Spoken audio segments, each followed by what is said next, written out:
Hello and welcome to the Build with Baer Workshop. My name is Baer. I'm here to build a model kit. I'm also here to hang out with all of you. And I'm going to start things off by throwing the Baer Cave, the Lego, the site, the Tier 2 blue emote in the chat. If you are currently a subscriber, you can reply with those emotes. If you are not yet a subscriber, you can say hi. You can use other people's emotes. If you feel like being a lurker, go ahead and lurk.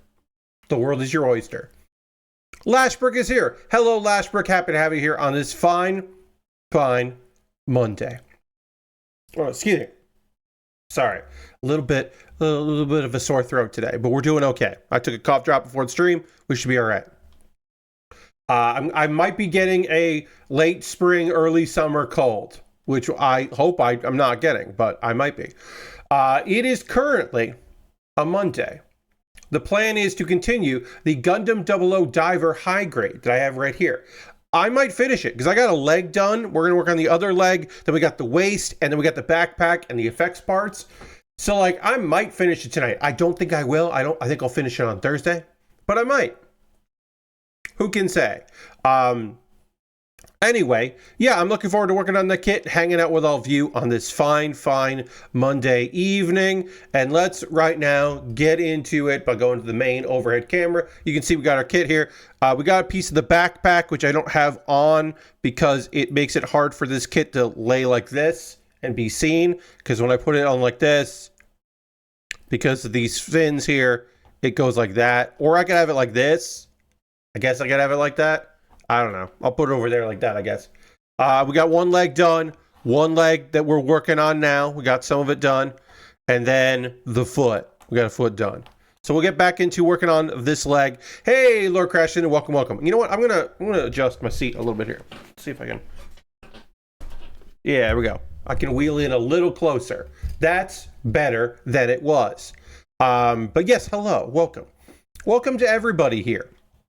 Oh, we dropped back down to 25 subscribers. We are currently at, no, I go like this. 25 subscribers. The goal is to get to 40. I shut up about how many subscribers I have when I hit 40. Will I be doing a subathon this year? Yes, I will do. I already did my January/February subathon. I will be doing my birthday subathon this coming June. There will be some stuff. I think I'm going to do the, like, what I did for the charity stream I did last year. I'm going to do I will do wrestling promos if you give me money thing. Because I think that's fun. And by giving me money, I mean become a subscriber or gift a sub. It'll also be like the week before Plastic Model Weekender, which I have applied for this year. I assume I will get in. There's certainly a chance that I won't. I am one of the most consistent. My numbers might not be at the top of Makers and Crafting, but I am consistently doing Makers and Crafting. And also know the people that are putting it on and have helped out in the past and have done it in the past. I took the year off last year, but I'd like to come back to it. So yeah, basically I'll celebrate my birthday, and then the next weekend will be Plastic Model Weekender. So I'll be promoting both the subathon and the charity stream, which I think will work out okay. I am not worried about that. I'm not like, oh no, can I really promote both of these things at the same time? The answer to that question is, yeah, I can do that. I'm not worried about that. I can promote both. Won't be a problem. I think it'll work out okay. But yeah, that's next month. Nothing weird or different or unusual about this particular month, the month of May. As far as I know, no stream. I don't think I'm taking off any streams that I normally wouldn't miss. I'm pretty sure that I'm doing everything that as normal, because there's Double or Nothing AW pay-per-view, but that's a Sunday night show, so I do want to see it, and I won't have to wait on that, so that'll be good. I'll be able to see that on a Sunday, and I won't miss it because of the streams and all that stuff. So yeah, the plan right now is to see that on a Sunday. No problems. But yeah, right now it looks like I will be able to do every stream that I normally do, and I don't have to take any time off, which is nice. Not going to be at PAX this coming weekend, which we've talked about before. I'll be here doing my thing.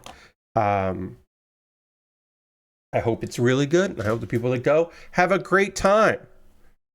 I know that at least one person that I know is going to be there is doing a bunch of stuff, but is specifically going to try to do the Kenny Omega and Adam Cole meet and greet, because Kenny and Cole are going to be there for the Magic the Gathering Final Fantasy thing, because they're doing a Final Fantasy set in Magic, and there's a panel, and those guys are going to be on it, and then they're going to do a meet and greet at the Magic booth, which sounds great. So I know somebody who's just like, yeah, I'm not going to the panel, but I'm going to try to meet them. And I was like, hell yeah, that sounds fucking rad. I hope you do. There will be, as of the time of this live stream, I am aware of 3 professional wrestlers who will be at PAX. Adam Cole and Kenny Omega will be doing that panel, and then that's all, which is Saturday, and that Saturday night, Austin Creed / Xavier Woods will be doing a performance on the main stage as part of Acquisitions Inc., which is fun. That's fun. So I hope everybody has a good time at PAX. I do have, like I said, I don't necessarily have FOMO about the event, but I do have the like, oh, you're gonna be there? Yeah. Like I said, Eric Pope's gonna be there. I haven't seen Pope in fucking years, so like I have that twinge of like, oh, what if I went and also Pope was there? That would be so neat. That would be real neat, but that is not to be. Sorry, I gotta. Very sweaty here in this room, and I apologize. It's warm. It's not warm in the rest of the house. It's only warm in this room. It is my curse for having good. It's my curse for for trying to have the best lighting I could possibly have in this room. This is my curse. It's fucking warm around here. Yeah, I would have loved to see Pope. You'd have to see his creepy videos if you're on the backs. No, I wouldn't have to. I would get to. No, I mean, yeah. I'm bummed I don't get to see Pope, but this time around. But hopefully in the future I'll be able to carve some time to see my boy, Mr. Eric Pope. It would be nice to see him. And, you know, and there are also other people going to be there that I like as well. Friend Tanya is going to be there doing a bunch of panels. I'm off the top of my head, there's a few people I follow on various medias that I don't know super well that are going to be there. You know, you can always say hi and see what's up. My friend Casey and my friend Chris are going to be there, tabling, doing their thing, hanging out. So it's going to be nice. And friends of mine from Reed, you know, it'd be cool to see them. Yeah, so it's like, would have been nice to go, but I'm not going. So there you go. Instead, I'll be here in this room on Saturday of this weekend streaming. You know me, doing my thing. Reminder for some folks that if you like watching AEW Collision, this week it is on a Thursday on TBS. At the same time, the same normal time, so I'll be watching it later, the West Coast feed. I don't know. If you watch Collision live, you only watch an hour, or you miss me on Saturdays, but that's happening. I'll catch that on Saturday evening.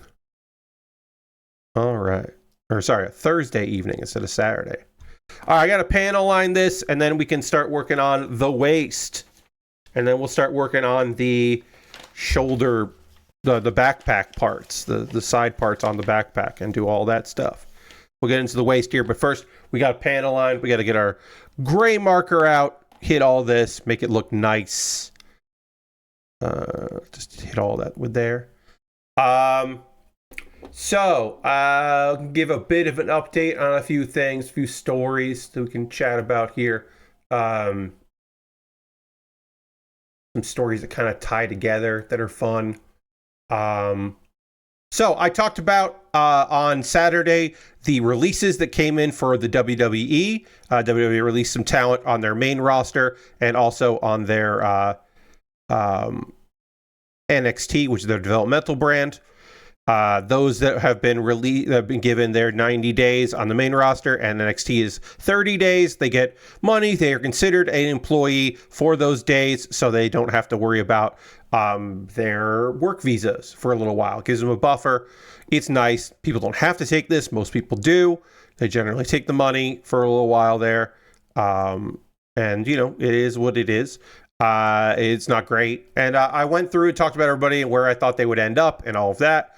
There has been since some updates. A lot of this is conjecture on the part of one Dave Meltzer from what he hears. So everything should be kind of taken with a grain of salt because he doesn't always hear everything. And sometimes his sources are not necessarily objective. But Dave said about Riley Osborne from NXT. What Dave would never do that. Yeah. Riley Osborne, apparently he was not let go for like a performance. It was some sort of backstage drama or issue. Dave does not elaborate what that is. Just that he has not wrestled since October 15th for NXT, but in February he did some stuff for their supplemental brand, Evolve. He was there for a little bit as well. And apparently he got surgery on March 7th. So he went under the knife for some kind of corrective surgery. So he is being released while recuperating from that, one would assume.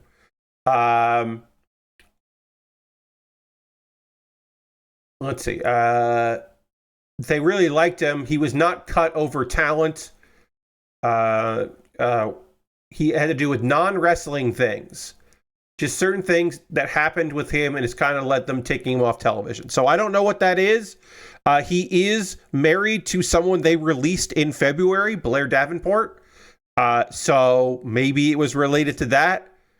I don't know. Because, you know, February is also the last time he performed for them. But he had, you know, prior to that, he hadn't been used on NXT. So we don't know. We don't know what's going on with that. A little bit of update for that. Cora Jade basically posting through it, talking about leaving and all that and a new beginning. And she is going back to the indie name she used before signing with WWE, which is Alanya Black, which I will say, not a great name.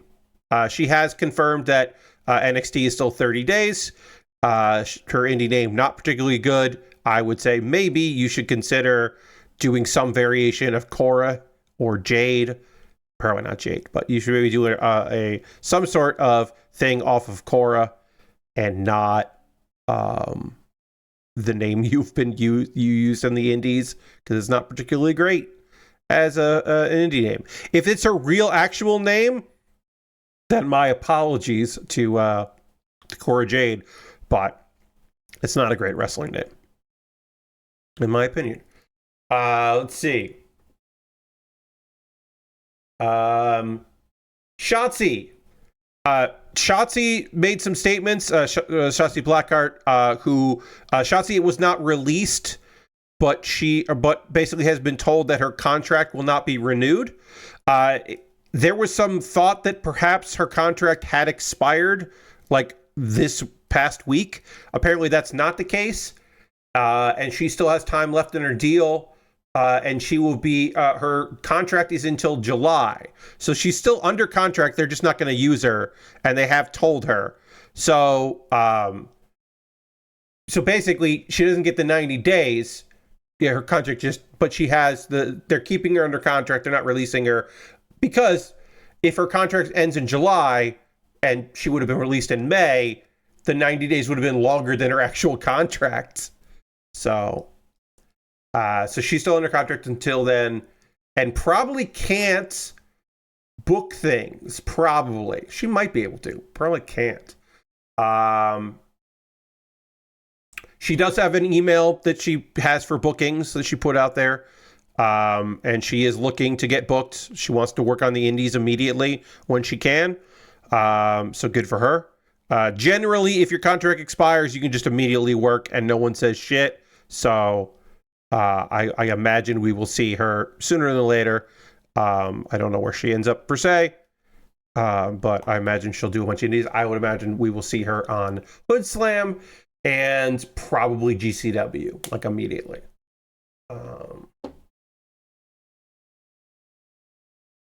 Braun Strowman, basically Meltzer talked about Braun Strowman and said the main thing was, he was getting injured and he was coming back from those injuries, not the same guy, and the contract he was under was pretty high given his status in the company and what the plans they had for him. Basically, they were paying him more than the situation that they were going to put him in, and like he was never going to hold a belt again, but he was getting like pretty high tier money. One person told me they felt he was paid more than how they were using him. So basically it was just to free up money, which is also one of the reasons he was let go the last time, because of course he was released previously. And also he had a neck injury for like a whole year, and it's good that he got that taken care of, but I'm sure if people were already on the fence about him taking a long time off probably pissed off some people who shouldn't be fucking pissed off about that kind of stuff, but they will be. Yeah, apparently people were still hoping they could make something work with him, but it just didn't go his way. And one more report.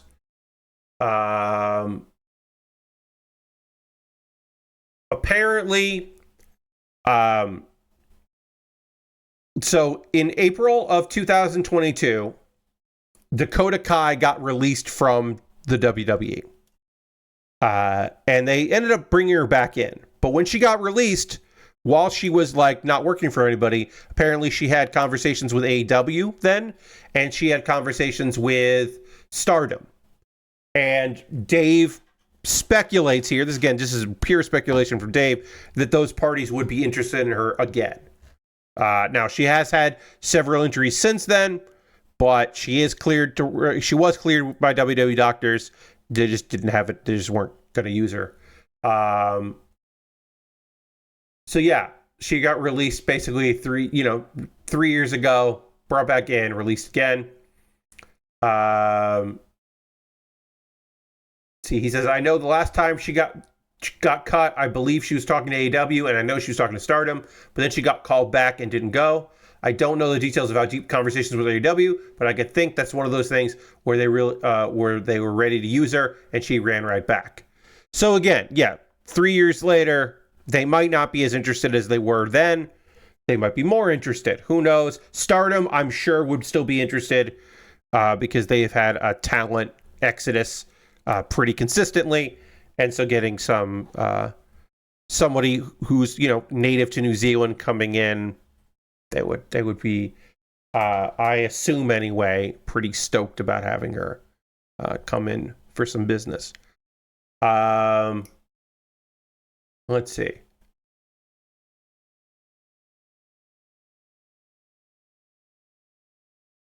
Yeah. Yeah, she's ready. She's ready to go. And apparently, like, immediately, it sounds like people are interested. I imagine TNA is very interested in her, as they should be. And I don't know if AEW is, but I feel like Stardom would be super into her, and a bunch of indies, I'm sure, would be happy to book her as well. Not just because of her, like, if Dakota Kai doesn't do DPW, it'll be a real shock to me because she's got a good rapport with those boys, and I feel like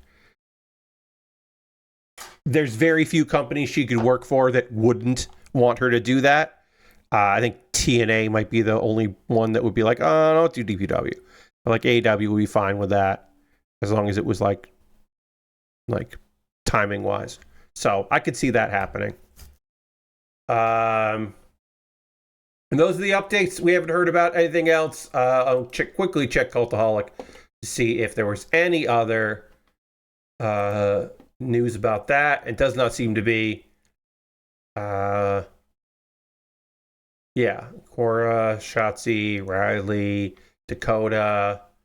Oh yeah, a bunch of them were like, we're not lazy. There was like somebody speculating that all the people who were let go were just lazy, and it was like, which is just like fucking Fed pilled bullshit. Just nonsense. Okay.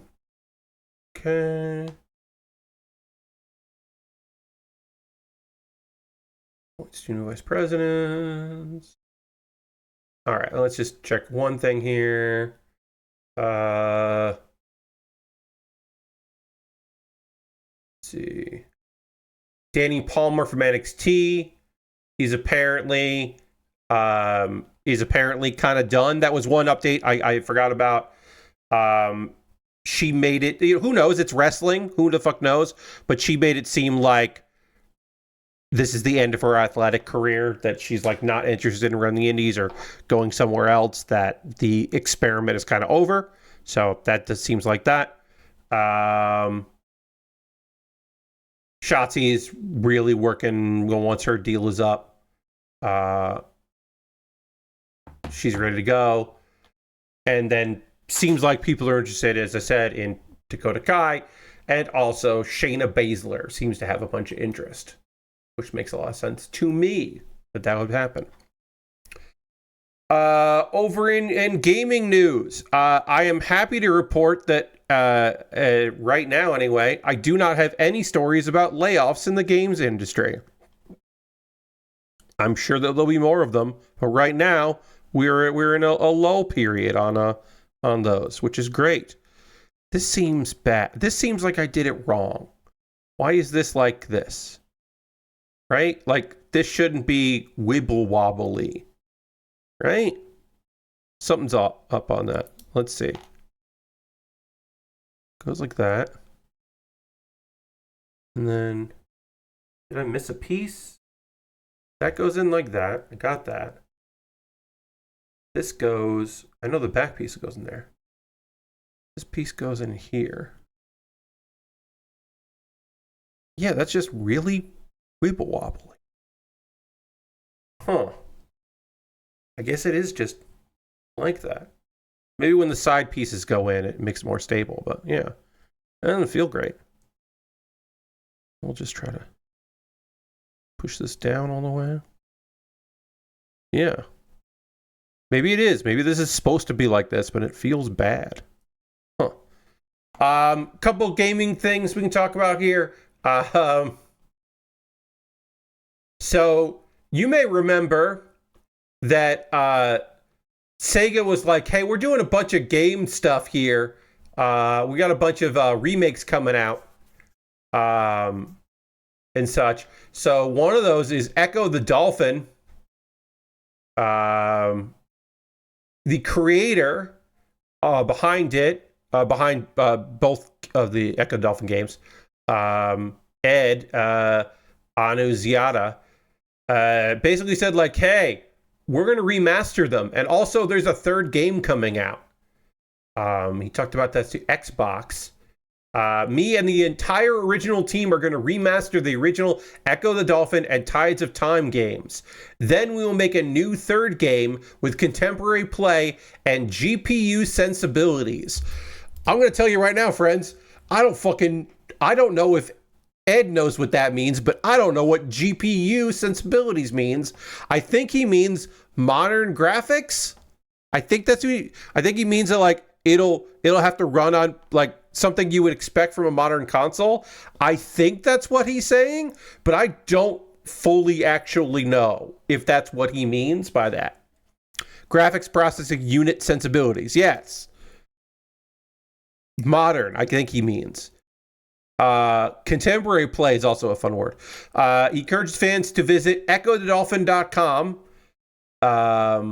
There's nothing on the site except a countdown clock that is basically 355-ish days away.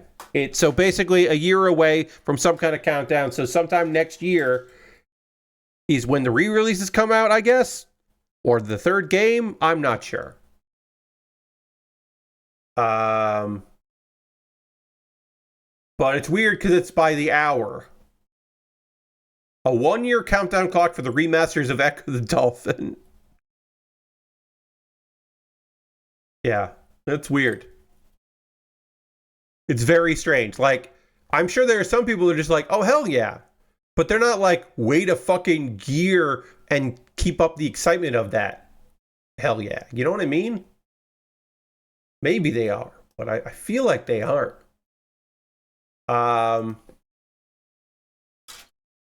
So here is a bit of Schadenfreude. You may be aware that Bungie is being sued in court for plagiarism accusations. And it's been going on for a while. And they tried to get this thing dismissed. And they had a bunch of evidence presented. Let's see. I'm being connected back to chat. But it doesn't look like my... that's weird. I'm not dropping any frames. That might be a Twitch thing. I don't know. But it looks okay. My local recording will be fine. But yeah, I had a weird thing where it says, welcome to the chat room. Got reconnected to the chat. I don't know what that was, but that was odd. Anyway, what was I talking about? Oh, yeah, that's right. So, basically, they got this thing here. They're in court, and they had all this evidence to say, like, hey, here's all the examples of how, this is all original content, and, trying to defend themselves that, hey, we have nothing to do with this WordPress science fiction story that Matthew Kelsey Martineau wrote, and they're like, nah, the stuff from Red War and Curse of Cyrus, that we did not lift that. This is our shit. Anyway, so they have this filing, and they're trying to dismiss the case. And so part of their stuff that they put in was content about what happened there. So they have to, this is a weird thing to say. The content that they're saying, hey, this is our stuff, we did this, we didn't plagiarize this person. That content doesn't exist in Destiny 2 anymore because they get rid of old content. There were timed things. So they can't just be like, we had somebody on our staff record footage of playing the game. They can't do that. So part of their filing was fan captured footage from Destinypedia, which is a fan run site. 13 hours of fan footage of that because they can't just send the regular shit. Because it's not playable anywhere. And also they said they can't run it anymore because of upgrades to the system. So a judge said, I don't care, I'm rejecting this motion. Basically saying third-party material doesn't validate what you're trying to say. She didn't say anything about the plagiarism. This is not a ruling on the plagiarism. This is only saying, hey, well, she also said, you just tried to submit too much information to me at once, which seems crazy to say for a judge, but whatever. But the big takeaway is that because they don't... I dropped something. Hold on.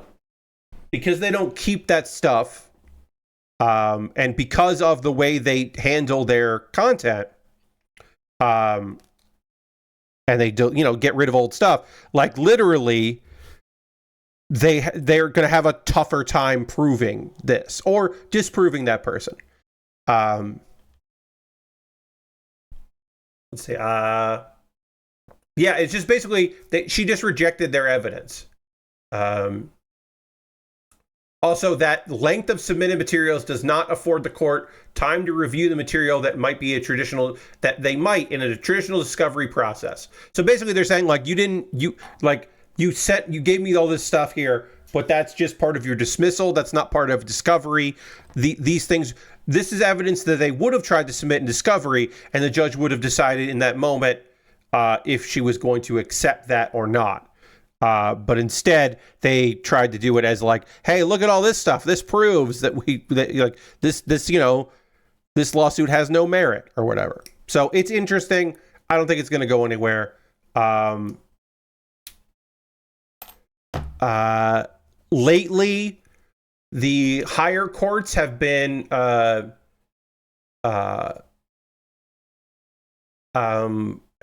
of cautioning lower courts or advising lower courts, apparently, because according to the Hollywood Reporter, to not immediately dismiss copyright infringement claims and plagiarism and all that.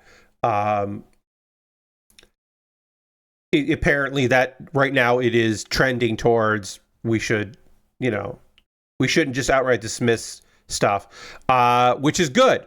Again, I am not laying claims. I have not played Destiny 2. I have not read this short story.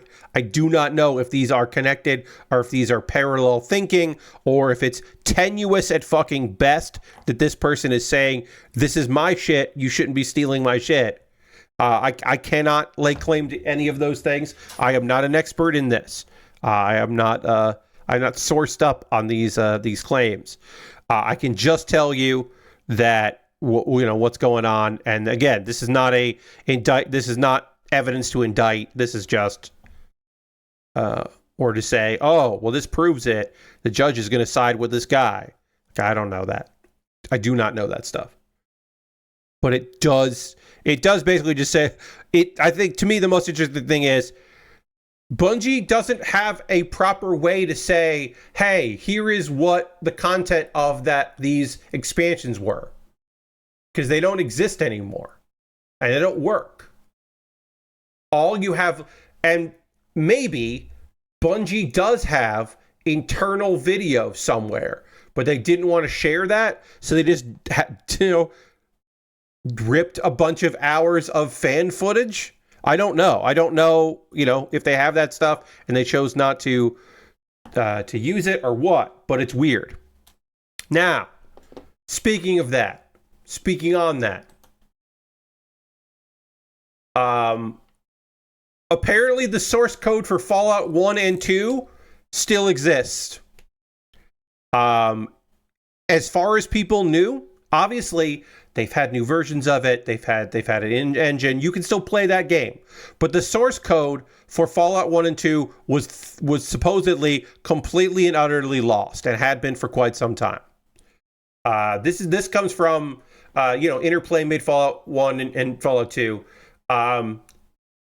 Tim Kaine, who is the creator of Fallout, back in April, he said in interviews in April, yeah, when I left Interplay in 98, they said I had to destroy any game assets or code that didn't belong to him, because it didn't belong to him. It belonged to Interplay. And so he did. And then a few years later, they were like, hey, do you still have Fallout source code? And I love this. He was like, oh, this is probably a trap, huh? You trying to trap me? What, you doing bad financially and you want to come after me? And he's like, no, I don't have it. But it turns out nobody had it. Nobody had it. And so it was gone. And Kaine basically assumed, okay, well,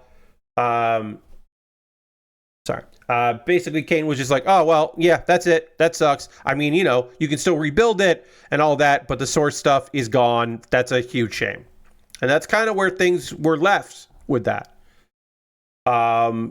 Lashbrook just renewed with Prime saying, I can't be any funny for 89. Let's go 90. Hell yeah. Thank you so much, Lashbrook, for renewing. Let's throw the Bear Cave Lego site tier 2 blue emote in chat. Thank Lashbrook very much for the continued support. Appreciate you very much. It's a very chill evening here. We don't have a lot of views on this fine evening, but I'm happy to have you here for the stream. And I'm glad you renewed. Showing them emotes. So on May 5th, videogamer.com had an interview with one of the founders of Interplay, Rebecca Heinemann. And apparently, she has the original Fallout and Fallout 2 source material codes. And she kept all that shit. She was like, they don't actually have that's not actually legal. They don't have a leg to stand on. They were just, throwing their weight around. Whatever. I'm fine. So yeah, she has it. She originally kept them on CDs. They're now on Blu-rays. So let's see. So basically, they brought her in to work on the 10-year anthology classic collection. And when she started working on it, she realized, oh, they don't keep anything around here, huh? They just had bad practices. Like, yes, they were telling people that had materials to delete that material, but they weren't themselves keeping that material well. So she started to preserve every game she could get her hands on. So she started doing self-preservation on her own. She said, I made it a quest to snapshot everything and archive it on CD-ROMs. When I left Interplay in 95, I had copies of every game we did, no exceptions. When I did Mac Play, which I'll explain a little bit in a moment, which existed beyond my tenure at Interplay, every game we ported, I snapshotted. It included Fallout 1 and 2. And then she confirmed what Kane said. She just didn't follow those orders, but she did hear the same thing. She doesn't have the design docs and notes, but she does have the code. But yeah, it's on Blu-rays. Interplay had a reputation of threatening ex-employees with litigation if they were poached and if they had assets taken home. So it wasn't just so much about the assets. It was like, if you suddenly went somewhere else, if you quit your job and then you started working at another place, Interplay would throw out a lot of lawsuit stuff and try to go after you, or at least threats, if not outright. However, they had no legal leg to stand on, which was why a suit was never filed at anyone. If they did have a legal leg to stand on, I would have been sued into last week. And as for why she hasn't released the code on the internet, it's basically just like, well, Bethesda owns it, so I would have to need permission for them. I need express permission to release, despite the source code being pretty much obsolete. I haven't gotten around to asking. They're on my list. Also, Mac Play is coming back, which this article in Kotaku doesn't go into detail. Mac Play is back with, came out in the 90s. It relaunched in the 2000s. It's back again, and it has been. Basically, the people that own the name eventually relaunched. The idea of it was, originally it was a division of Interplay that then spun off into its own thing. Interplay realized that there were people who owned Macintosh computers that wanted to play video games. And why not, instead of having some other group port their games to the Mac, why not have do it within a company? And so that is what Mac Play was. It's to play the game on Mac. And eventually it spun out. They got rid of it. Fallout was literally the last original Mac users play games. Yeah. So basically, they did Wolfenstein 3D, Out of This World, Alone in the Dark, Descent, and then the Mac market kind of shrunk, and so they got out of it. And like I said, Fallout was the last one. And then in 2000, United Developers licensed the brand name from Interplay to make their own company, and a bunch of people worked there from Interplay and kept going there. They published games on Mac, Baldur's Gate 2, and they actually put out the 2 Fallout games, which had not been, the first one had been done but hadn't been actually released, and so they did the second Fallout game. And then they existed until 2004, where they put out Tron 2. They held the rights, and now it's back. And they relaunched as a Macintosh video games publisher on the Mac App Store. So now they're doing stuff on the App Store, and the Pillars of Eternia game was a Mac Play port. Shelter 2, Prison Architect, Human Fall Flat, and Cities in Motion. So they exist again. So to kind of jump back to the previous article about the Fallout stuff, basically, I want to go back to that original article. I closed it by mistake, so I have to get it because I want her name again. So Rebecca Heineman worked on Fallout for the Fallout ports. And so she started just every Interplay game that came across her desk, she started to just archive herself because they were porting based on the source code because they were going from PC to Mac. And so she just kept it. And now she's still working with Mac Play and doing other stuff and looking to do, some classic games as well as the modern games. Which I think is fucking fantastic. I think that's awesome. This story made me very happy to read and happy to report on to y'all because it is cool. Bethesda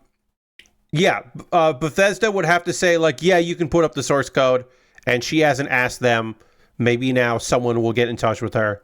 But she does have it, or maybe they'll be like, we would love it. We would love to have that. If possible. We would love to have those things because we would like it. Companies doing their own game preservation is incredibly important. Japan is some Japanese companies are saying, I shouldn't talk about Japan as a whole, but some developers in Japan are starting to finally worry about it after years and years and years of not doing that.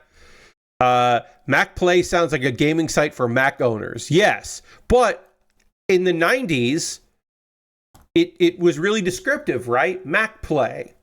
We port games to the Mac so you can play on the Mac. I think it's a pretty good name. This is still really loose, and I think it's supposed to be, and I don't like that.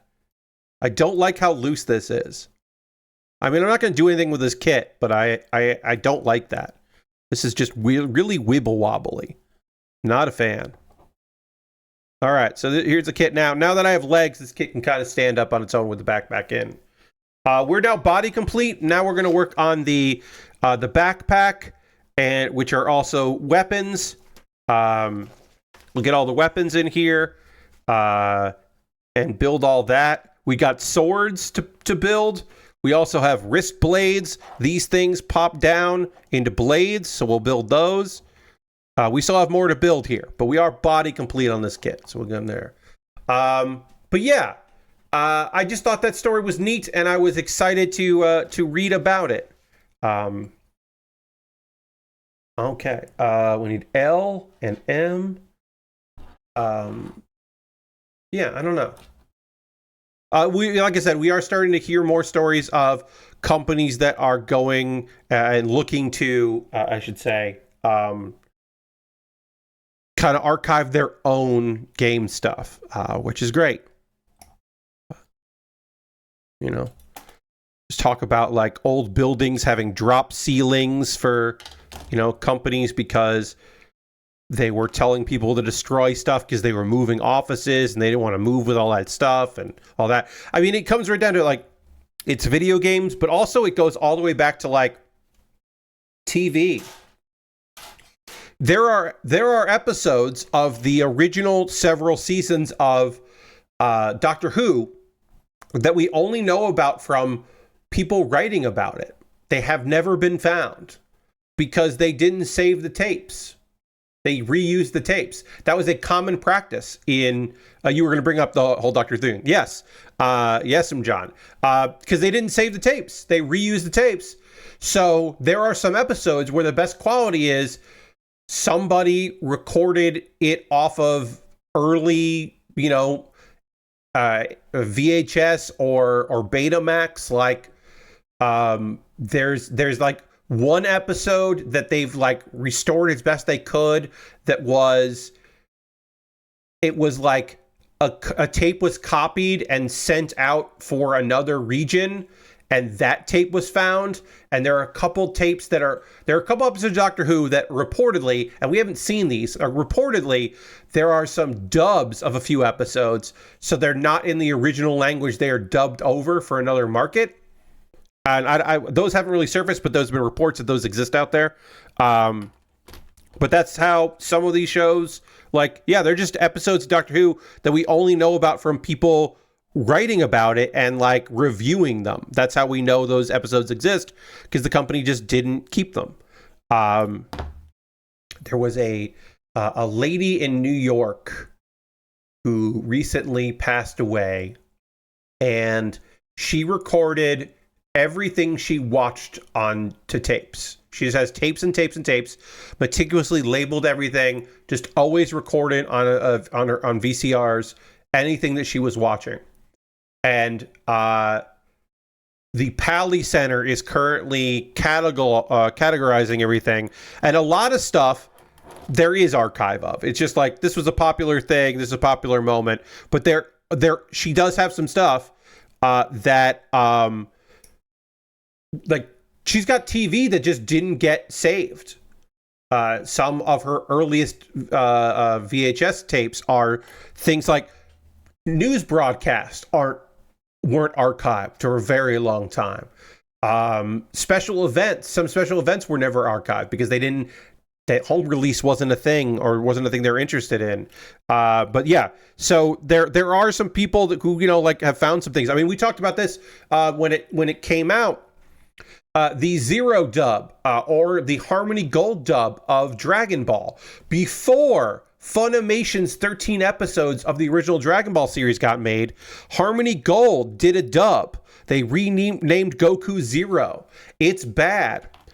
We only knew about it because it existed and it happened, because it only aired in like Chicago and like one other market.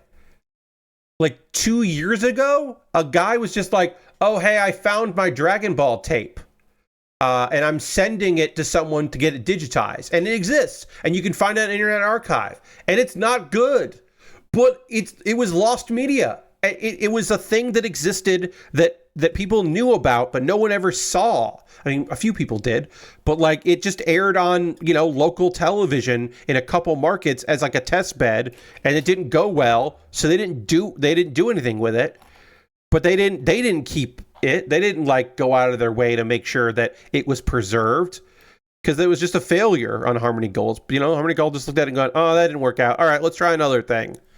The live action attempt for Sailor Moon, that recently got put up.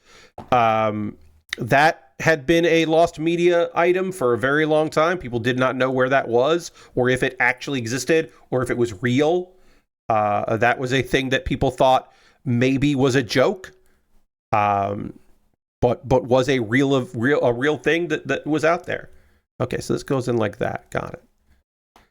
I really had to push that thing in there. I didn't like how that felt. But yeah, Lord Crasher says, much of movie history is gone due to fires and bad storage of film during the silent and talkie eras, the early 1900s. Yes, there's a lot of movies that we only have reviews. We only have like newspaper reviews of some movies. We don't have anything of the original movie left, because it just was not poor handling, mistakes, a lack of care, a lack of interest. There's a lot of reasons why that stuff just doesn't exist anymore, which is obviously a fucking shame. But even, people say the internet lasts forever. It does and it doesn't. There is stuff that is just impossible to find. There are things that just never got archived, or they are just difficult to track or to look up. There's stuff, even on the Internet Archive, there are things on the Internet Archive that are hidden. The Internet Archive has some stuff that they don't release publicly on links, because they know that it's stuff from a corporation that's big enough that they'll go after them, but they still exist. They still record a lot of like television and put it on there. And there's some stuff that you can just find that the other people upload. But there's even stuff that like people upload to like archive.org and other websites that they don't have a proper, like they don't tag properly because they don't want it to be taken down. So they don't tag it. So you kind of have to know it's there and also know a person that will tell you it's there and tell you that, you know, and point you in the right direction and link you to it. So it becomes, you know, this kind of thing of like, you got to know somebody if you want the good stuff, which sucks, but it's also completely fucking understandable. I totally get why that happens. Yeah, it's like, okay, yeah, makes sense. Makes sense that it won't be there. But like, there are whole accounts that only were on Vimeo that just end because Vimeo, if you get too popular for Vimeo, sometimes they're just like, no, you don't get to exist anymore. And there are people who are like, yeah, I didn't have everything backed up. I should have, but I didn't have everything backed up, which is a good reminder, folks. Back up your shit. If you got stuff out there sitting on the internet, go ahead and download that. I don't have, I will get at some point, every episode of Pat Baer's Anime Club is not, I don't have all that archived because I moved some stuff around and didn't notice that I didn't copy it. So someday, those videos I think are going to be fine, but some days those videos could be muted or deleted permanently. So I do need to go through and download all of that. It's just going to be a fucking long project, so I haven't wanted to do it. But I got to get off my ass and do that. Kuma Baer I have all backed up. Every improvised postmortem is backed up. Every Pat Baer's, every 404ing it is backed up. The live anime clubs are backed up, but not the regular episodes. I don't have those backed up anywhere. I did back up everything outside of that that's on my YouTube channel that I've uploaded. The Build with Baer, the mailbag videos. I don't have those backed up, but I don't particularly care if those go away. They're a nice little time capsule, but that's okay. But it is a summer project of mine because I have a pretty big external drive that I just need to bite the bullet and actually get that done. Oops, I did this wrong, so if we can pop that out. But yeah, back up your stuff. It's always good to do that. I have a script to do it with YT DLP, YouTube downloader. I just have to actually run that script, and I have not done that. I do need to do that, though. I just haven't yet. I mean, it makes sense for me to do it. I just, like I said, been lazy about doing it because it's all.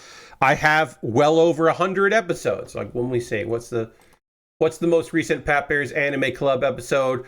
148, and that's not including some of the bonus videos like my lives and which I don't think I've numbered. I numbered one of them, but I didn't number the other. And my videos that like I wasn't promoting for 2 weeks because they were time sensitive. Yeah, those videos just, they exist, but I need to archive them. So yeah, well over 150 of those videos. It's going to take a long time for me to do that. I'm basically going to just have to pick a day where I'm not streaming. Or actually what I should do is the night that I stop streaming, after I'm done streaming one night, start it then and let it run overnight. And just fill up an external drive as much as it is, because even at this highest res of YouTube, it's not going to be the original, so it's fine. And I should be backing them up. From this point on, I should just whatever I'm uploading, I should just also copy to that drive and number it and do all that. I just haven't, and I should. That's it. That's all that is. But yeah, also, don't be like me. Actually, back up all your stuff. Don't wait forever. I did back up I think I talked about this already, all of my top 10 lists for Giant Bomb, the video game ones, and also the anime ones. I did back those up. with screenshots, and then also just copying ripping the text, doing that, and HTML. I had ripped the text before in just docs, but I didn't do the screen caps and the HTML pulling. So I have done that since, because that is a thing that I was like, ooh, I kind of need that to, I kind of need to get that going. I must have pulled this out by mistake at some point. I can't find it right off the... That's not good. I am missing one of these. This is 13. Yeah, this is 13. I am definitely missing one of these, and I don't see it anywhere. So that's not good. It might have fallen. It most likely, I don't think I took this out by mistake. So it must have just fallen out and then ended up somewhere, and I don't know where it is. So that's not good, because that is a fairly important piece to be there. So that's not great. I don't know where that ended up. I'm looking on the side here. It might have fallen out. I don't know. So that's a problem for later for me to figure out where that piece went. I mean, I don't have to do both of these. I guess I don't have to do that, but I want them to look good, look right. So I don't know. I'm looking in the box, and I don't see it there. I don't see it where I put my stickers and where I put the thing. Let me just scoot away here for a second. And no. Yeah, I don't know. I am missing one of these pieces, and I don't know where it is. I mean, I know I can just kind of make it look like it's there, because it'll live on the side like this, and so I'll just won't do one of them, but that's weird and not great. I'll tell you that. It's not great that I can't find it. I wish I could. And it's weird that I can't, but whatever, it's custom. So this is a customized piece here. Just a nice little custom version where it's got battle damage. When in doubt, you just call it battle. Does the sprue look like it was clipped out? Yeah, so we put it like that. It looks like it was clipped out. I don't know. Both of these look like all of them were there, came out. I guess this looks like, yeah, it looks like it was clipped. Most likely it was I clipped it by mistake, and I put it in the spot where I put things that I clip out by mistake, like this piece. And when I looked there, I didn't see it, so maybe when I was moving things around, it fell. That's what I was going to say. It might be on the floor behind where I have my sprues stacked. I just don't see it there. So I might come across it, but what I'm just going to do, like I said, is it'll just go like here. Wait. Oh, I also didn't put the backs on this on. We'll do that after. But basically, what I'm going to do is I'm just going to hide it.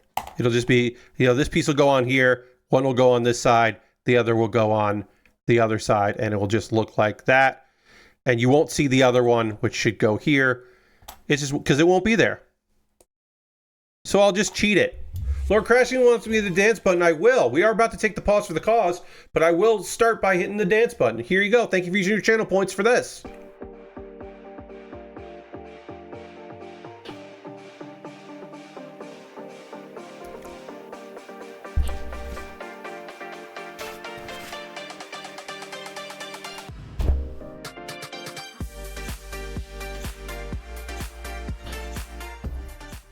All right.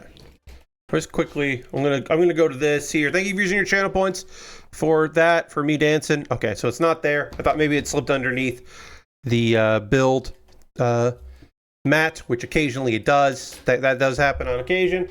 Yeah, I can't find that piece. I will endeavor to look for it, but like I said, we can just cheat it out, and that's a good example of sometimes you just gotta cheat it out. Let me just go here.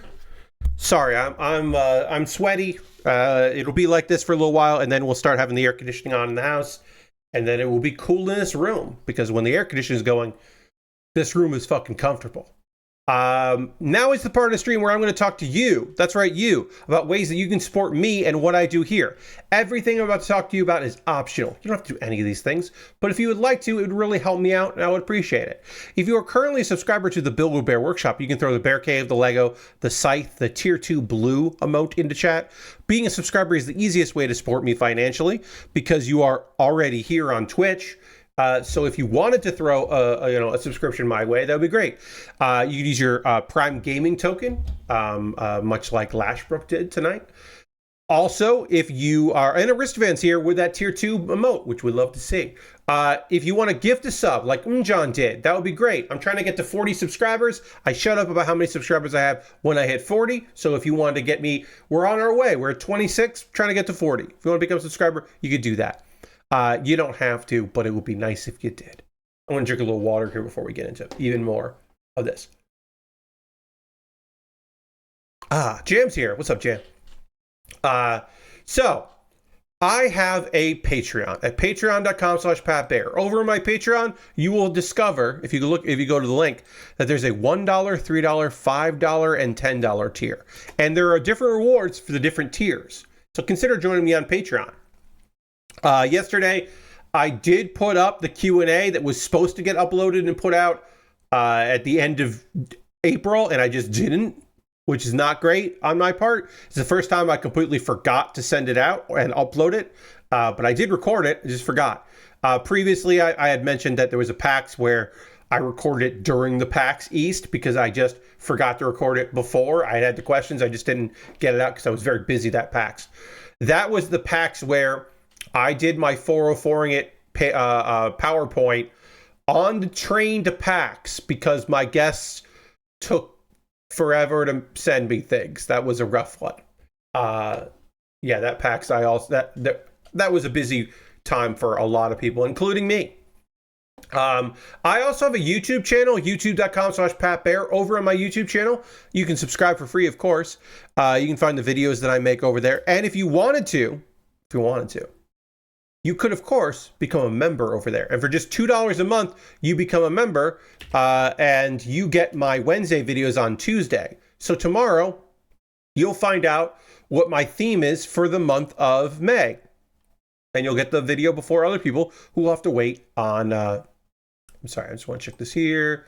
Other people will have to wait until Wednesday to see that video. So you get to see it a little earlier. It's nice.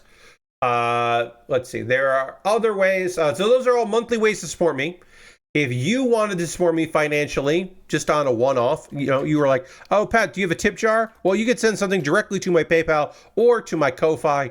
Everything I make through that method, direct donations, including AdSense on YouTube and my YouTube subscriptions and Twitch and Patreon, all goes into a fund, and I buy model kits with that money. I saw this kit, which was my first Metaverse kit, and I was like, yeah, I'll get that. I'll get this weird version of the 00 diver.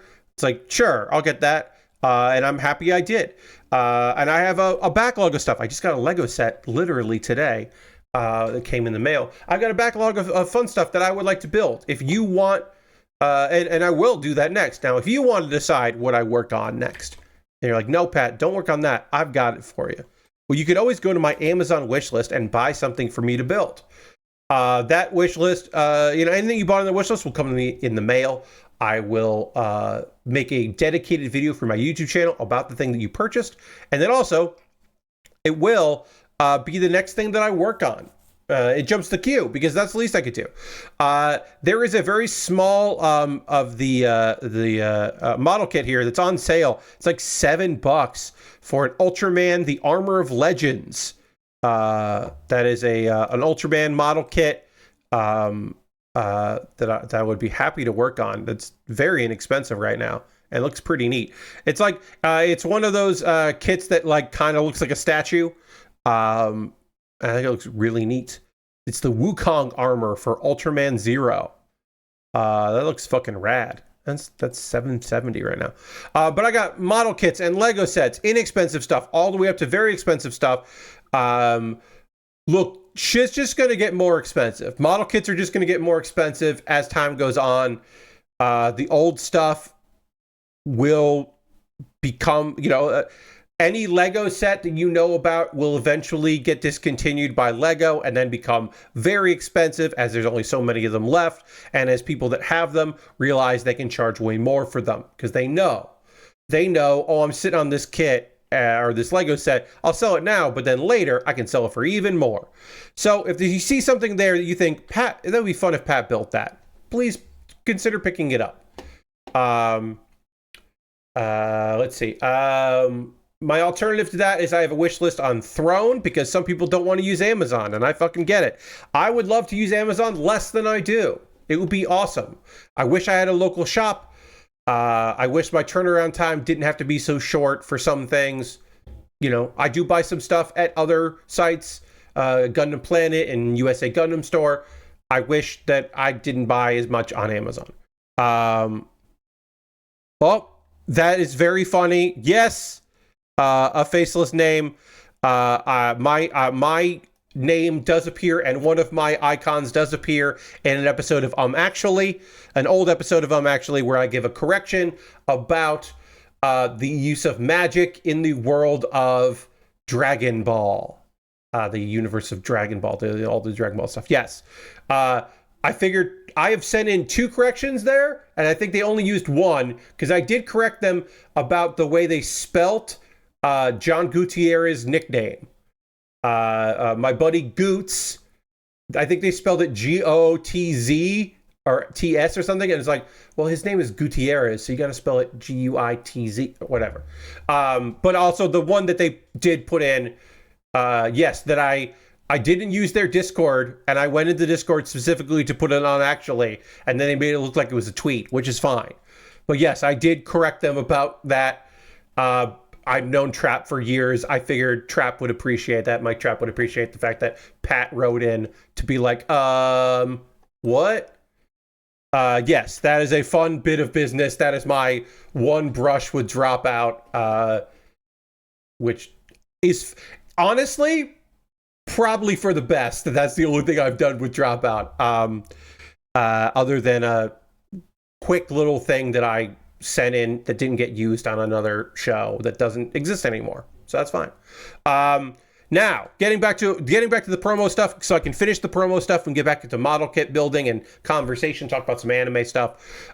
Just want to say, if you want to support me financially and you don't want to go through Twitch and you don't want to make a direct donation, and you don't want to buy something from my Amazon wish list, but you do want to support me financially, but you want it to be very inconvenient for you, well, what you want to do is you want to go to USA Gundam Store in the link provided, buy a gift card. They'll send you an email with a gift card code. Then you can send me a whisper here on Twitch or a private message on my Discord, or you can send a private message on Twitter or Blue Sky or Mastodon with that gift card code, and then I will use that gift card code to buy something from USA Gundam Store.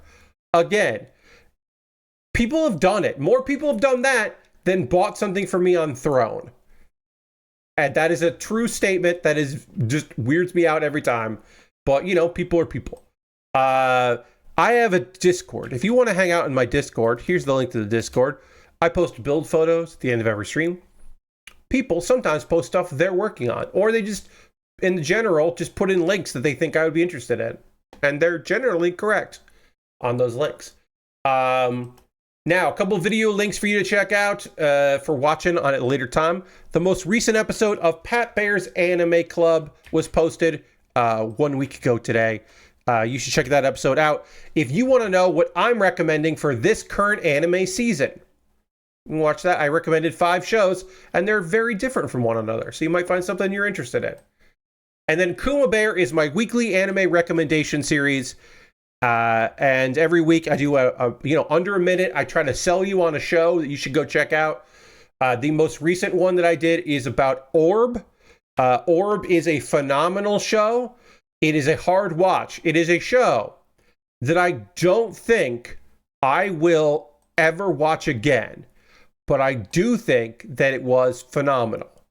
It is a gut-wrenching show about the, theoretically, it's about people trying to understand our place in the universe and understand like where the Earth is opposed to the other planets, and then also religious people who are like, we're the center of the universe, you're a heretic.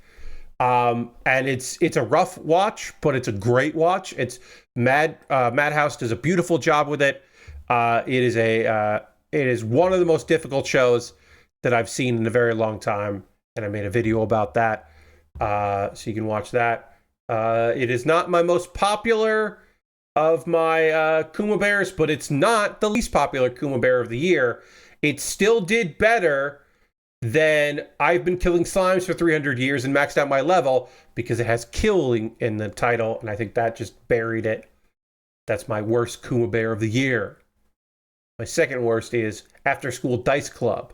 I don't know why anybody, no, I don't know why nobody watched that, but nobody watched that one. They should watch that series. It's very cute. Unaliving Slimes. Yes, Lord Crash, I refuse to do that. Now, have I chosen to not talk about some shows because I figured that it would get buried? Yes. There's a couple that I haven't talked about, but I still should anyway. And I will fix that. Anyway, that's it for my promos. Now I'm going to talk about some anime. Forever Eating Slimes, yeah. Apparently, Instagram. This is a side thing. This has nothing to do with anything. But if you watch enough Instagram Reels or TikToks, you find out what terms are being buried because people change that. And apparently, eating disorder is a new word that Instagram doesn't like that people are talking about eating disorders. So people say ED now, and they say and they won't, caption that, which fucking sucks. That fucking sucks. That Instagram just decided, well, we don't want that to be talked about. Why? Don't know. And it could be that they don't care that some people's videos just didn't perform well, and it's assumed, and then people are following their own trends, which also sucks.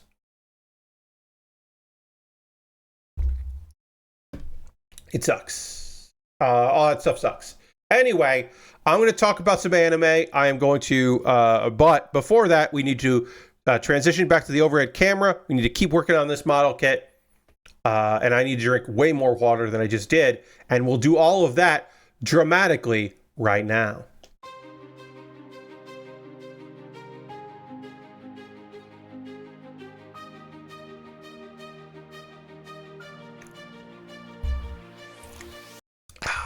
Also, hi, Dirty. Should say hello. Welcome.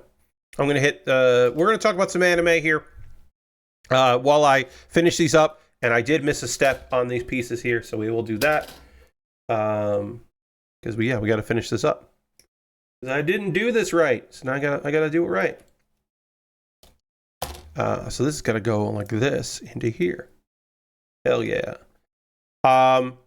So Lazarus, which I'm watching on Adult Swim's website because my parents have a cable login, so I'm able to log in to watch that. I would love to eventually to watch the subtitle version of this. I'm watching the dubbed. It's a fine dub. I will say this about this episode of Lazarus. We got our a wonderful new terrible name. This show has had some choice bad names. Like Dr. Skinner is our villain. So that's been real good. I want to look at let's see here. Hirsch Lindman was good.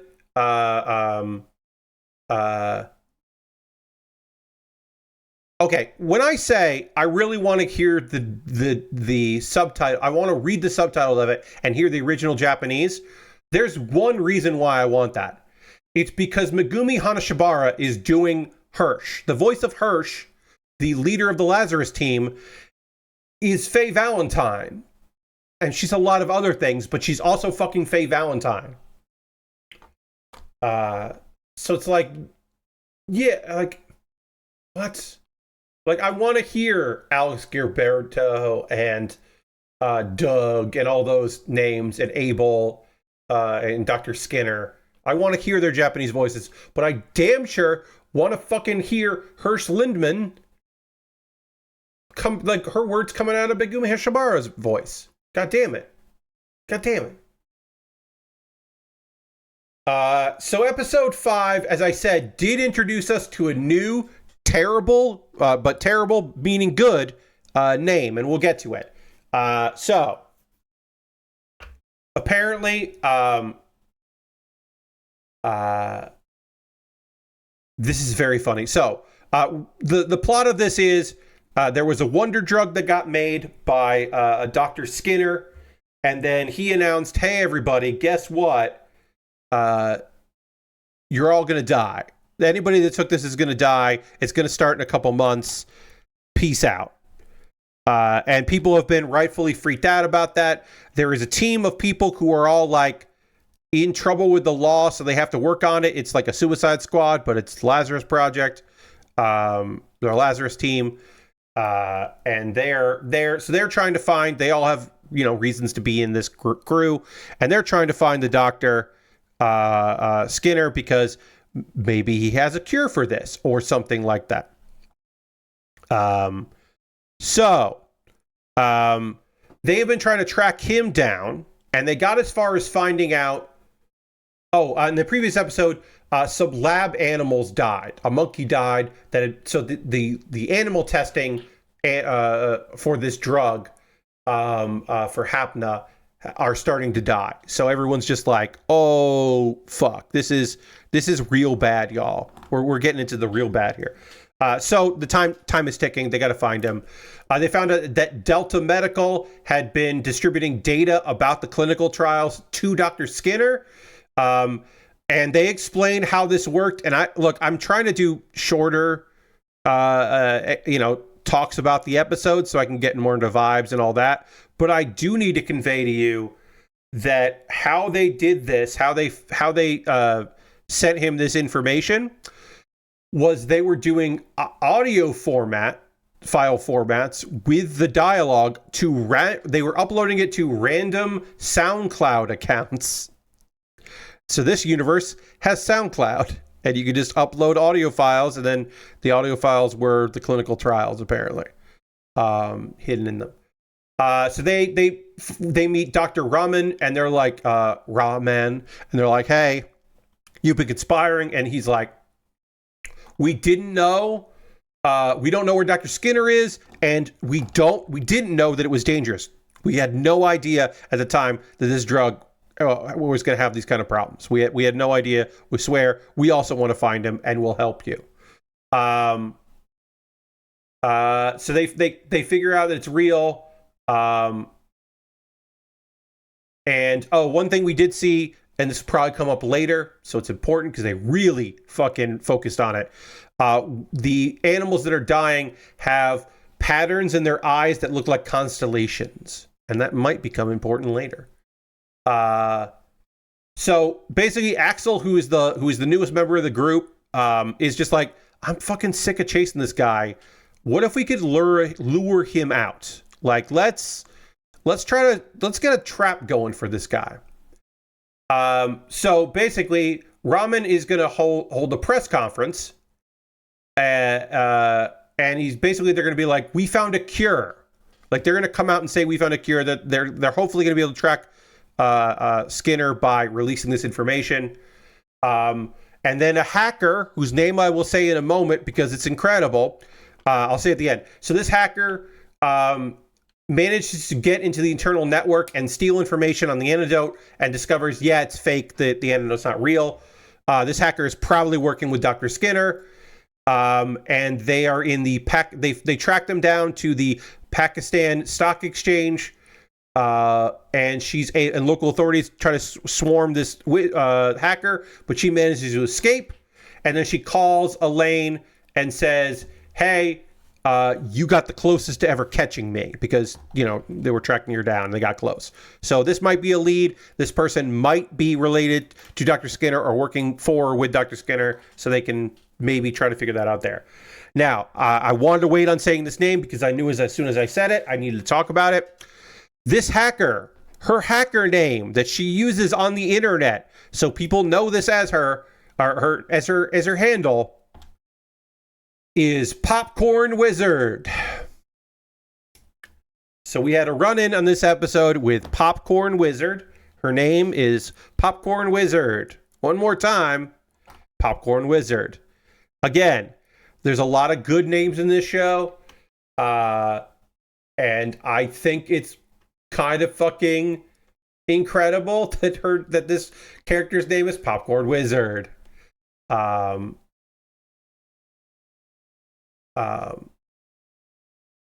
Also, I should say, because I don't think I've said it on one of these streams, this was a confrontation, digitally between Popcorn Wizard and the girl on our team who is the hacker, the young 15-year-old, not weird like Ed, but the young genius, Elaine, who goes by the name Mad Screamer. Popcorn Wizard is anyone that takes the popcorn out of the microwave before it burns. Yeah, and when you get popcorn out of the microwave and it hasn't burned, but also there's not like 15% unpopped kernels at the bottom of the bag. Like you popped almost all the kernels. I'm not going to say all of them because that's bonkers, but you popped most of the kernels and got them out of there without there being a problem. Okay, sorry. So let's see here. There's undergating on L. There's some undergating on L8. Weird. L8 has undergating. And also, apparently, L8 needs a ton of fucking stickers, which is fine. But yeah, Popcorn Wizard is miraculous. But yes, Mad Screamer and Popcorn Wizard. Very silly. The things I'm saying out loud are incredibly silly right now, but fun. Again, this episode, this whole series, it's high on vibes. I think it's pretty dumb, and I don't think it's, like, great. I think it's good, but I don't think it's great. This is not, like, the next incredible best anime ever from Shinichiro Watanabe. This is not a top tier. But it is really good. And, like, it's Mappa, so it looks fucking rad. I think this is their B team, but also their B team's really good. Mappa's A team and B team are both exceptional. I actually don't know who I should... let me see. Let me click around on Wikipedia here and see if I can find... if they say... Some of these studios say, like, who's working on it. Which squad is working. They sometimes credit them. Mappa probably didn't. They're co-produced with Sola Entertainment. Yeah, they haven't said who's working on it. Oh. I knew that they were doing Dorohedoro Season 2 this year, which is great. They're also doing Campfire Cooking in Another World with My Absurd Skill is getting a second season. It's coming out sometime this year. I didn't know that. That's awesome. Hopefully that means they're going to introduce the tiny dragon, the dragon friend, because they can get the dragon friend in the first season, and the little dragon is one of my favorite characters in that show. I'll watch that. Great. Okay. Hey, I learned something new. I didn't know they were doing a second season of that show. That fucking rules. All right. We got to do a bunch of stickers on L7. Or sorry, L8. We have to make sure the undergating is removed on L8, and then also put a bunch of tiny stickers on these pieces. They're right here. So here, pop this out, and then figure out where this undergating is, and then also take care of it. Let's talk about the Gorilla God's Go-To Girl. I wrote down information about the first 2 episodes of the Gorilla God's Go-To Girl. This is a manga that I have enjoyed quite a bit. I have talked about how this show is... this is a show that has no budget. They just don't... They're not spending any fucking money on this show at all.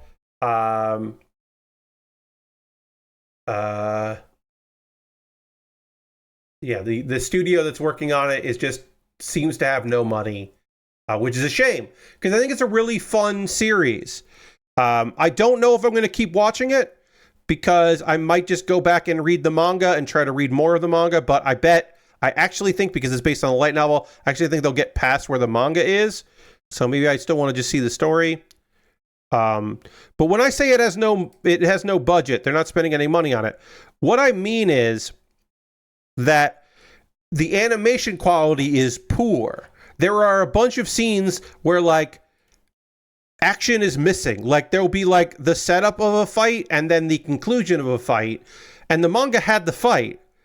Or like there's a scene where characters are supposed to walk up the stairs and they kind of just glide up it, and they move the camera fast enough to make it seem like that didn't happen, but we know that fucking happened because there's no way we couldn't know that happens.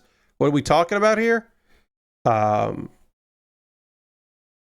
It's a good show, or a good idea, a good story that is clearly just they're not putting any time or effort into it, and it's a shame that they're doing that. Okay, so we have to put stickers on here on this. So basically there's these 3 little pods here, and there are going to be stickers that go on those.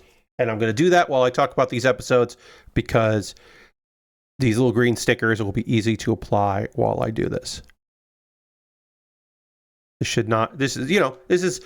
are small stickers, but it's not, I don't have to bend them anywhere. I just have to place them and set them. So it shouldn't be too big a deal. All right, so our first episode, I'm going to tell you about Sophia. Sophia is our main character. She is the daughter of a count, but like a low tier, like kind of just like new count, like just basically not much above commoner. Definitely a noble, but not a rich noble, not a well-connected noble. And she's just like kind of frail and just kind of wants to disappear and would love to not be in school anymore, and just kind of wants to not be acknowledged or perceived. But she's got to do a thing. She's got to get a blessing from the animal gods. Everyone gets a blessing of the nobility, gets a blessing from the animal gods. And so she's hoping that she gets one that's like something about reading or just something that'll help her out, and also help her not stand out, because she doesn't want to stand out. But she ends up getting one that will. She gets a blessing of strength from the gorilla god. The gorilla god is apparently very picky and rarely picks anyone. And to be blessed by the gorilla god makes you naturally very good at combat, and so you are sought after. But our girl is like, well, they'll keep it private and people won't know about it and it'll be fine. Because now she's got like strength and she can run really fast, and basically all of the positive attributes for a gorilla, our girl now has. And she's just like, okay, well, it'll be fine. It'll be a secret. Also, there's a bunch of bullies in her school that don't like her, and she's like, well, they'll make fun of me if they find out. She's like, I don't even know what a gorilla is, but I know that they'll be bothering me if they find out I have something unique.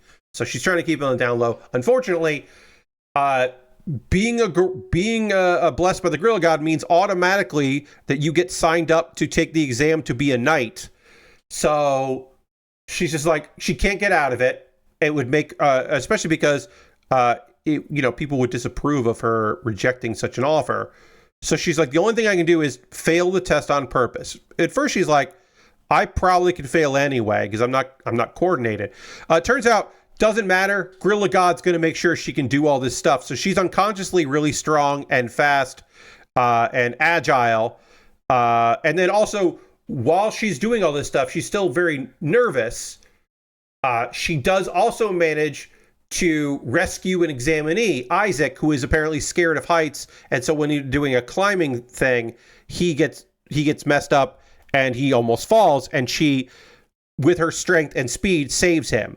So she's already proven herself to be a worthy of being in the night program, despite her obviously not wanting to do it. She meets a couple characters in there, a strong-willed guy, a puppy dog guy named Isaac, that she saves, Eddie, who won't say what his god is, but is clearly a bookworm, and then also the guy given the exam she ran into and had a nice little encounter with, Louis, who after she got injured a little bit, she's fine, but she got injured a little bit in the rescue. He's, doing bandages up for her, and she's just like, wow, this is a real nice guy.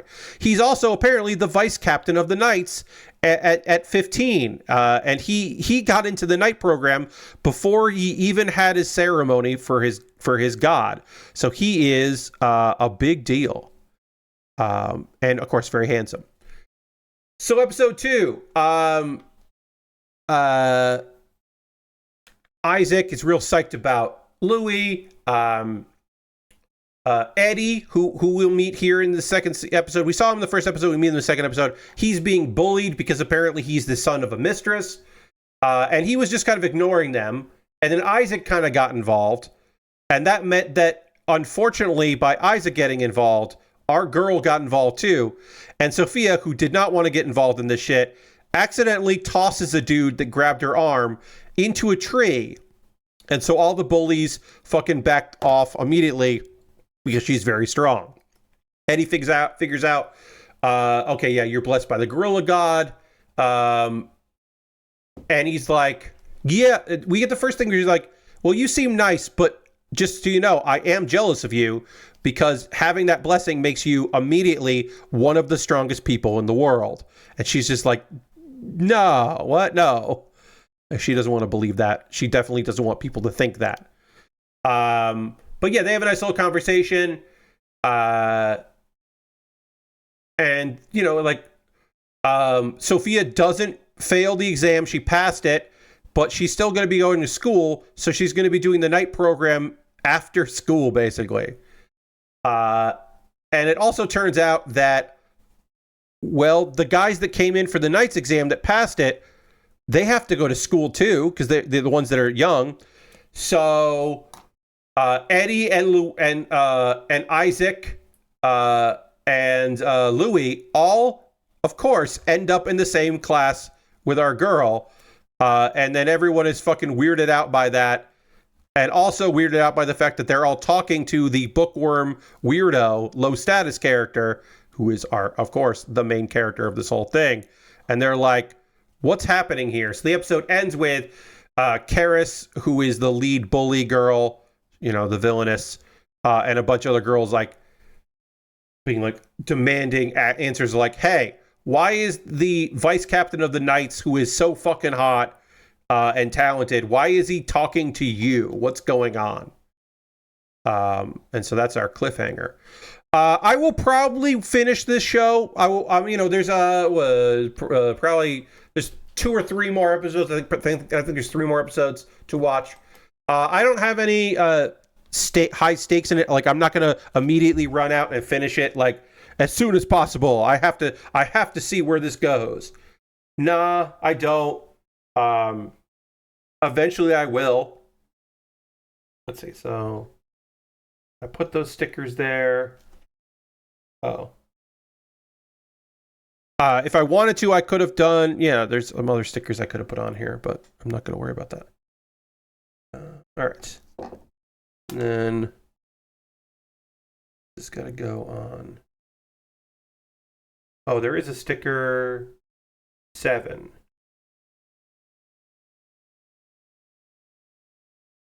Oh, yeah, that's right. Yeah, okay. Yeah. Put those there. And that's it for, the anime. Like I said, I don't know if I'm going to keep watching it. I like it. I don't love the show. But also, god damn, it looks fucking terrible. I'm bummed that it looks so bad. So yeah, I haven't decided if I'm going to keep up with it or not. Oh yeah, that looks pretty good when it's like that. And again, I'm going to try to find this piece. I can't figure out where it went, but I will try to find it. If I can find it, I'll put it on. If not, it's okay. It won't be noticeable from the photos we take, and that's all right with me. Because it's just going to go in there. But now we need to connect these things, so we got to do that. Get these onto the back. While I get this together, I'm going to ask you, friends, what are you watching right now? What are you playing? What are you up to? What are you into? What do you got going on? I always love hearing from you about that kind of stuff. So I would love if you felt like sharing to tell me what you've been getting up to. Yesterday, I tweeted about this. Yesterday I watched some Japanese wrestling, some Tokyo Joshi Pro Wrestling. I watched the show. While I was doing that, I was grinding in Pokemon Heart Gold for tomorrow's stream, because tomorrow night I'm going to continue my randomizer in Pokemon Heart Gold. So I was getting that together and grinding some levels. I did that all weekend, but also last night, and then I was eating chips, and it was a phenomenal Sunday. I watched a bunch of other wrestling, but in the evening, that's what I did. Heatran. I think I'm one level away from Heatran learning another move. That's the major issue, which we've come into problems previously in Pokemon games, is when you get a low-level legendary that you're normally you don't meet until the end of the game or towards the end of the game. You run into the issue where they don't know moves for a long portion of it. Eventually, it will learn something. Right now, it only knows Ancient Power, which has fucking 5 PP. So I have been kind of fucking furious about that. That I'm kind of stuck. And then hopefully, but yeah, we're one level away, I think, from it learning another move.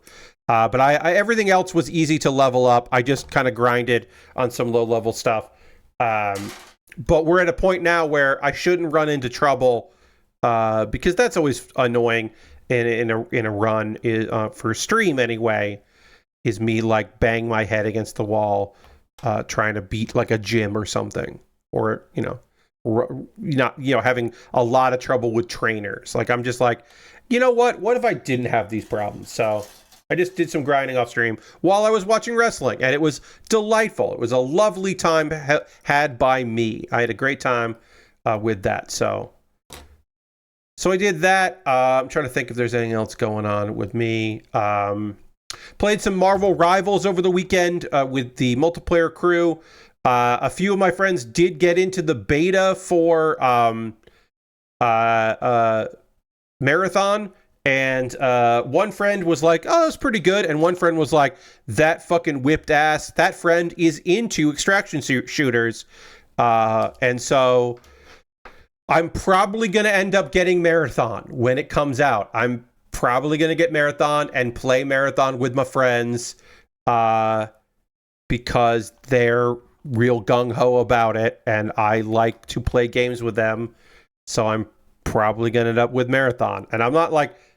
To be clear, I'm not mad about it. I look forward to finding out. I'm not the biggest extraction shooter person, but also I really like Bungie games, and I like how Bungie games feel. So I'm cautiously optimistic about a new Bungie game maybe being pretty fucking cool. I am excited to find out if this shit is good or not. Oops. Okay, so yeah, I'll obviously keep you updated if I end up getting it. We'll talk about it there. Other than that, I did some work this weekend on a project that's not related to anything I do here, but was fine and easy enough. I did that over the weekend, and then I recorded some episodes of Kuma Baer. I did 2 episodes. And so one of those will go out to my members on YouTube, and my $5 and $10 patrons will get that tomorrow, and everyone else will get that on Wednesday. But I recorded 2 of those, and that went well. That recording was easy. Kuma Baer, I've talked about this before, but Kuma Baer is a thing where I'm like, sometimes it's just... okay, under a minute, here's what I want to say. I write the script, but I'm kind of being casual with the script. And I'm like, okay, well, I'll just Like I have thoughts about what I want to say for this, but I'll just get it done, and it'll be nice and easy, and we'll get through it, and we'll do all the stuff that I want to do. And then sometimes I'm like, oh my god, this is fucking pulling teeth. This is over a minute, and I don't want to edit it down, and oh, I'm stumbling over my words, and I don't know actually what I want to say here, and I'm just like swearing and just kind of like fucking this up. So sometimes like I just don't have the rhythm. This weekend was good. I had the rhythm. I had exactly what I wanted to say. Knew what I wanted to say. Knew how to say that thing, and felt very comfortable as I was saying it. So I feel very good about these two recordings. I should tell you, the next Kuma Baer is the theme for May for Kuma Baer is 2000s anime. So it'll all be anime from the 2000s. Some of which would be like, a lot of them, are probably no does. I did try to include at least one that like you'd be like, oh, I didn't know Pat liked that show. Like or like, oh, that would be a hot take that's one of the best shows like of the 2000s, that kind of thing. I wanted to have at least like one or two surprises. And then also one of my requirements for Kuma Baer that I don't talk about too much is it has to be something that I can tell you where you can stream it. And so it has to be available. And there were a couple shows that I wanted to recommend that aren't available anywhere. So obviously you could find them. I made a change for that because Big O, last year when I recommended Big O, was not available anywhere. I actually don't know if it is still unavailable anywhere. But it wasn't available anywhere. But I was like, I fucking really want to talk about the Big O. So I'm going to break my own rule about not talking about a show because god fucking damn it, I want people to watch the Big O. It used to be on High Dive, and then that ended. They ended their licensing, and then I don't think they ever got it back. So, and I don't think it's anywhere else. So I don't think you can legally stream. It's probably on YouTube. You can probably find the dubs on YouTube, if not the subtitled versions. But that's not what this show is. Kuma Baer is a recommendation, and the idea being that I can recommend it to you, and you can just go to the streaming service if you have it and watch it there. If you don't have the streaming, then obviously you can't. But I made that exception for the Big O, but everything else. So yeah, so because it's like anime from the 2000s or anime from the 90s, it's sometimes hard to recommend something that like I remember really loving from the 2000s, and then I remember, oh, I watched that on a fan sub. There is no way to watch.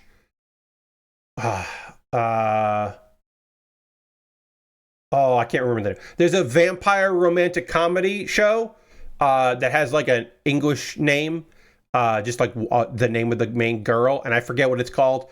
But like that was never like released in the United States. I think eventually it maybe came to DVD, but it didn't end up on television.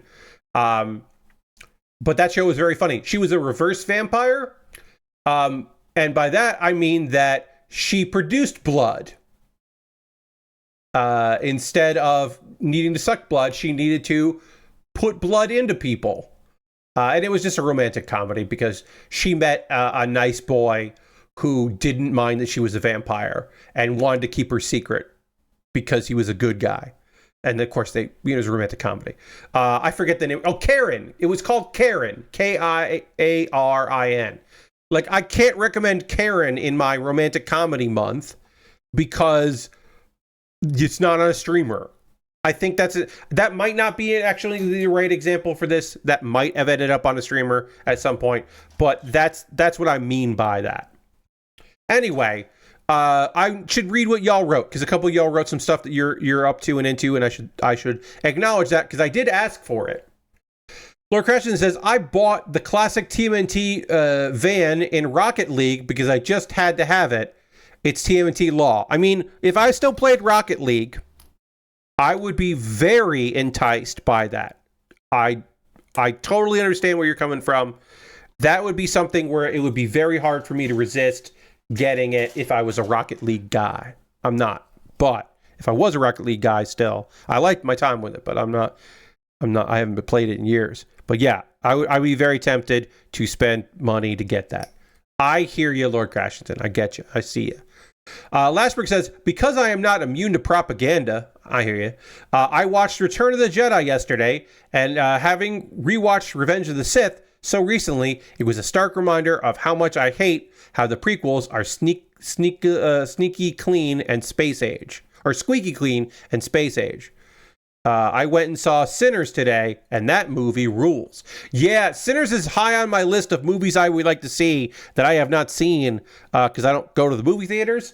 Hey, I might rent that. I might rent Sinners, because that seems cool as shit. That seems like a movie I would like to see. But I understand. Yeah, sometimes you're not immune to propaganda. Sometimes it's screening. Oh, it's been re-released. Yeah, I'm gonna watch that. Like, I get that. I totally understand it. I've been there myself. I am not immune to that stuff either. B25. See, I thought this was going to be a beam saber piece, but this is not. This is not an effects piece. It is solid. I don't dislike that this is not an effects piece, but I'm surprised. We'll panel line this. Or fake yearly holiday. Yes. Also, May the 4th. I understand that is a hard pull for people. Some people play Mario games on the 13th, or what is it, the 10th, the 10th of March. Some people play Mario games. I understand. Some people will get pizza on Pi Day. I hear you. I've done that before. I'm not immune to that stuff. Yeah, and sometimes May the 4th makes you think, I should watch a Star Wars. Because it's May the 4th. I get that. I hear you. I understand. I've been there. All right. We'll put this on here. There it goes. We got ourselves our first weapon, our sword gun. This goes in like this. This clips in like that. And there it goes. And things can happen with this weapon. We got to build the other one. Also, it can go from this to change into a, goes like that, and then goes. Oh, maybe I did this wrong. I don't remember how this works, but this can become like a sword piece at some point. Goes like that. This goes like that. Yeah, I did it wrong, but whatever. Anyway, we'll just leave it as a gun. The other one I'll make sure I do right so I can turn it into a sword. Also, these can go on the side of the skirt as well, which we'll have to do later when we make the wrist blades happen. And then these things can come off and become a big sword, which is great. So we'll do that too. We're gonna have to make one of these into a big sword, because why? Hey, why wouldn't we?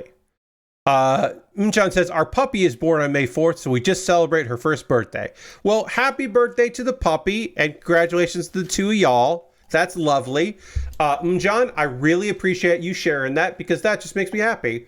I'm glad that you got yourself your puppers, 1-year-old puppers. One-year-old puppy. That's lovely. That's great. Very happy to hear that. Thank you for sharing. That's nice. All right.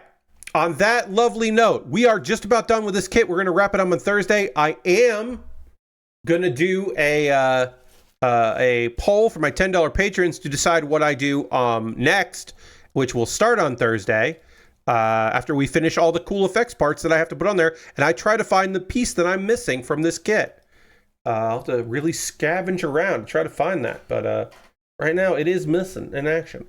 Now, what's going to happen here is that we are going to go on what I like to call a raid. We're going to go find someone doing cool stuff out there and go spend some time with them, because the party don't stop just because I'm done streaming. And Mary Kish is playing Shotgun Cop Man. Folks, I don't know what this is, but this is a game that Mary Kish is playing. what I'm looking at right now appears to be some sort of like throwback, like looks kind of like Missile Command, but it's a platforming thing. I don't know. But Mary's playing that, and as you know, Mary Kish rules. It's a new Devolver Digital game. Okay. We always end with a raid. Yeah, I'm excited to find out about this game. Also, just an excuse to go hang out with Mary for a little bit, which is nice because Mary rules. And next Monday, I'm sure we won't see Mary because I'm sure she'll be recovering from PAX East and might not even be back.